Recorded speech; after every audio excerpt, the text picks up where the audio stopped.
L'Ouganda enterre samedi Rebecca Cheptegei, brûlée par son compagnon le 1er septembre, après avoir couru le marathon des Jeux Olympiques de Paris. La mort d'un athlète de 33 ans, suite à de graves brûlures, a suscité des hommages et une indignation internationale. Son compagnon Dixon Diema Marangash, 32 ans, a également été gravement brûlé et est décédé à l'hôpital lundi. Les militants des droits humains ont dénoncé un nouveau féminicide au Kenya, où depuis 2021, les athlètes Agnès Tirop et Damari Mutua ont été tués et leurs compagnons accusés des meurtres. Vendredi, les proches de Rebecca Cheptegei se sont réunis à Eldoret, Kenya, pour honorer sa mémoire près de l'endroit où elle vivait. Sa dépouille a traversé la frontière entre le Kenya et l'Ouganda sous la pluie pour des funérailles dans le village familial de Bukuo, à 380 km au nord-est de Kampala. Simon Ayeko, l'ancien mari de la défunte, a exprimé sa profonde tristesse, avec qui elle avait 2 filles.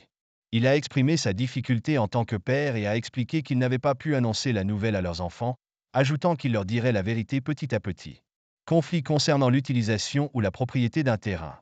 Rebecca Cheptegei, sergente dans l'armée ougandaise, sera inhumée avec les honneurs militaires à 10h, 7h GMT, selon Béatrice Ayikoru du comité olympique ougandais. Des dizaines d'athlètes ont assisté à la cérémonie dans le village pour honorer celle qui a fini 44e au marathon des Jeux Olympiques de Paris le 11 août.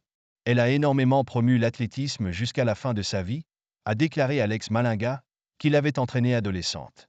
Les filles de Madame Cheptegei ont été témoins de l'agression, selon les médias locaux. La police a indiqué que M. Marangash s'était introduit chez elle pendant qu'elle était à l'église avec ses enfants. La famille de Madame Cheptegei indique qu'elle se disputait une propriété avec son partenaire, ce qui a détérioré leur relation, selon Moses Kipsiro, son beau-frère.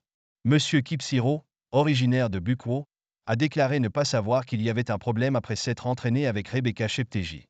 Ce meurtre a souligné l'épidémie de féminicide au Kenya, avec 725 à signaler en 2022, selon l'ONU.